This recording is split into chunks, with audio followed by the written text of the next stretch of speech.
Olá, eu sou Péricles Zimmermann, voluntário e idealizador da Abstemiologia, e no vídeo de hoje a gente vai conversar sobre Síndrome Abstêmia da Torre de Babel.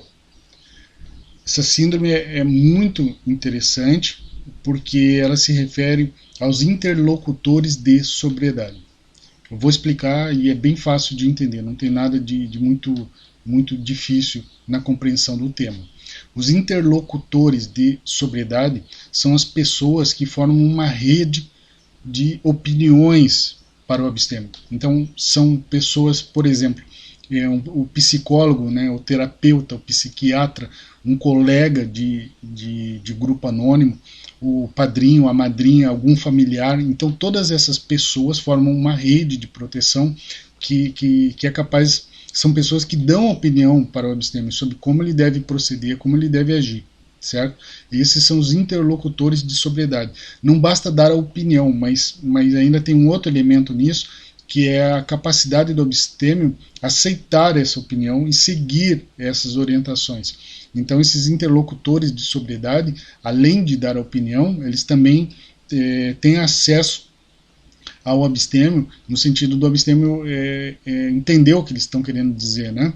E acatar ou não, mas pelo menos ele ouve a opinião dessas pessoas. Então, a síndrome abstêmia da Torre de Babel, ela ocorre quando esses interlocutores de sobriedade dão opiniões divergentes. Aqui a primeira característica bem marcante dessa síndrome é que essa rede de proteção, esses interlocutores de sobriedade, precisam ter opiniões divergentes a respeito de determinada situação. Vamos exemplificar. O abstêmio deseja ir numa viagem com amigos ou numa festa.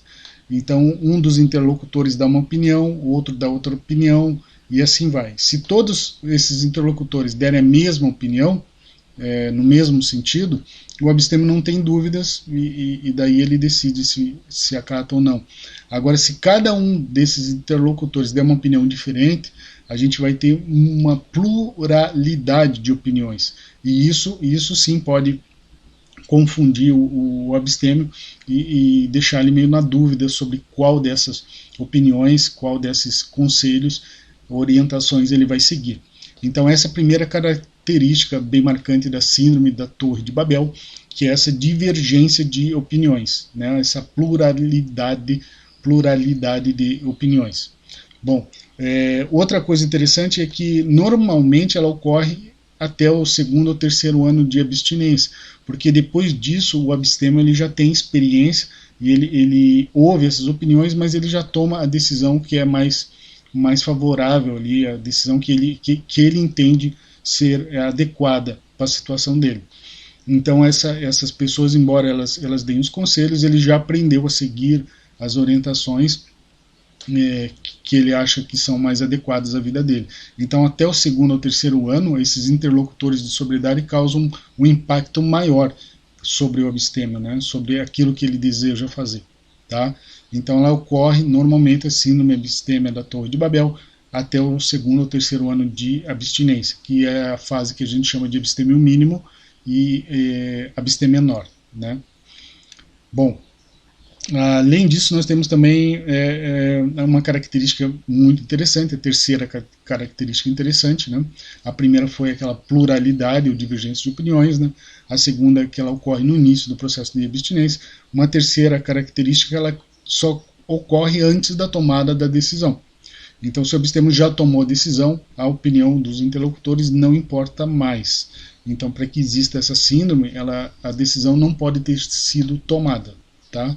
Então, ela tem um caráter que a gente chama um caráter precedente. Né? Então, tem que ser. A síndrome ela ocorre antes da tomada da decisão. Então, é uma característica muito interessante também. Ela também, essa síndrome da Torre de Babel, ela pode ser utilizada para justificar recaídas. E aqui a gente tem um tema muito interessante e é preciso entender isso aqui. Veja só, se você tem uma rede de pessoas que lhe dão opinião, se você tem esses interlocutores de sobriedade e eles divergem quanto à opinião, nós vamos ter três caminhos a seguir. Nós podemos aplicar uma técnica da opinião mais elástica, da opinião média ou de uma opinião mais restritiva. Então, por exemplo, o abstêmio quer viajar, como eu usei, vou usar o mesmo exemplo do início do vídeo, ele quer viajar ou ir numa festa. Então, cada interlocutor de sobriedade dá uma opinião diferente sobre o tema. Ele pode tomar para si, né, ou seguir a orientação que for mais elástica, ou seja, que determine que ele deve ir na festa e fazer o que ele deseja e tudo mais. Ele pode usar a técnica de uma opinião média, ou seja, ele pode pegar todas as opiniões, as mais elásticas ou as mais restritivas e optar por uma opinião média. Tá? E ainda existe essa técnica da opinião mais restritiva, dele seguir essa opinião mais restritiva. Então, quando os interlocutores de sobriedade divergem sobre a orientação, o abstêmio sempre tem 3 técnicas para aplicar. Ele pode tomar a opinião mais elástica, a opinião mais restritiva ou uma opinião média para poder agir. Né? Então, veja, o abstêmio tem o poder de decisão, né? Ele vai decidir até o 2º ou 3º ano, né? Nesse início da abstinência, quando ele sofre uma maior orientação, uma maior pressão, não seria pressão, mas uma maior orientação desses interlocutores de sobriedade, né? Ele pode optar sempre pela técnica mais restritiva, mais protetiva. Eu não gosto de dizer técnica mais restritiva, eu prefiro dizer técnica mais protetiva ou menos protetiva, né? Ou mais elástica, tá? Ou ele pode sempre optar ainda pela opinião média, né? Pela técnica mais mediana. Então, é uma característica que eu acho muito interessante nessa síndrome da Torre de Babel. Nessas diferenças de opiniões, a gente sempre pode aplicar uma técnica ainda que seja mais protetiva para o abstêmio, né? Se ele tiver essa ideia, essa consciência, né?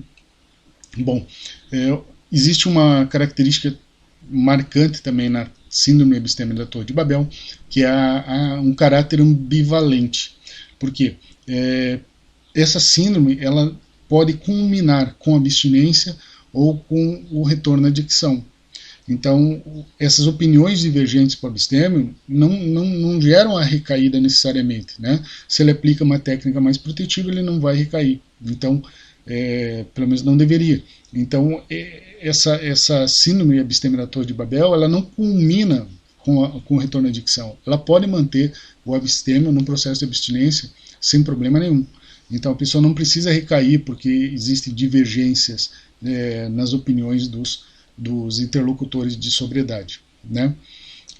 Outra questão interessante é que o abstêmio ele leva muito em consideração os abstêmios mais experientes. Aqui agora a gente deixa essa síndrome abstêmio da Torre de Babel de lado e a conversa é com os abstêmios mais experientes. Então, uma pessoa que tenha 10, 15 ou 20 anos de abstinência, quando ela dá uma opinião sobre determinada situação da vida para um abstêmio, para uma pessoa que está iniciando o seu processo de abstinência, essa opinião tem que ser muito cuidadosa, muito segura, muito pautada em alguma técnica, porque o abstêmio mais novato, ele tende a seguir essa orientação. Eu já vi abstêmios seguirem orientações de abstêmios mais experientes e não seguirem orientações de médicos, por exemplo, ou de psicólogos muito experientes também. Mas eles não seguiram as orientações dessas pessoas e preferiram seguir a orientação de um colega abstêmio. Tá? Então, os abstêmios mais experientes, eles realmente, que a gente chama na abstemiologia do mega abstêmio, né? Ou abstêmio maior ou abstêmio maior real. São 3 tipos diferentes de abstêmios, né? E esses 3 abstêmios que são mais experientes, a gente, quando eles dão opinião para alguém menos experiente, a gente tem que tomar muito cuidado nesse sentido para que essa opinião não seja capaz, né, de prejudicar o processo de abstinência do colega. Né? Bom,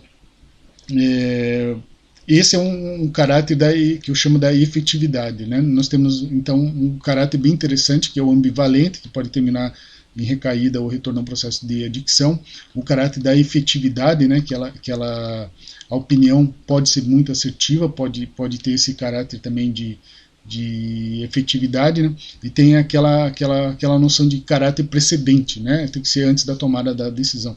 São três elementos aí que a gente chama de caráteres, né? Dentro, uma característica, né? No sentido de característica, né? Precedente, ambivalente ou da efetividade, tá? Então, para resumir, síndrome abstêmia da Torre de Babel, ela ocorre quando houverem várias opiniões dos interlocutores de sobriedade sobre um determinado ponto da vida do abstêmio, normalmente no início da abstinência, né? Porque quando ele já tem experiência não tem problema.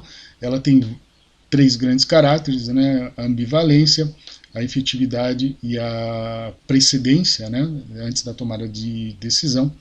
E sempre o abstêmio pode aplicar uma técnica mais protetiva ou restritiva, ou uma técnica mais elástica, ou uma técnica da opinião média, né? São mecanismos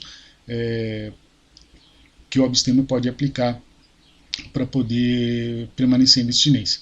Aqui existe um outro vídeo, onde eu falo do princípio na dúvida, você deve tomar a decisão mais favorável para a abstinência. Chama-se princípio do indúbio pro abstência. Então, nesse princípio do indúbio pro abstência, a ideia, né, o princípio do indúbio pro abstência é esse. Na dúvida, sempre tome uma opinião mais protetiva, mais restritiva, para evitar que a síndrome da Torre de Babel lhe conduza ao retorno à adicção. Tá legal? Muito obrigado a todos que assistiram, e era isso que eu queria falar sobre essa síndrome.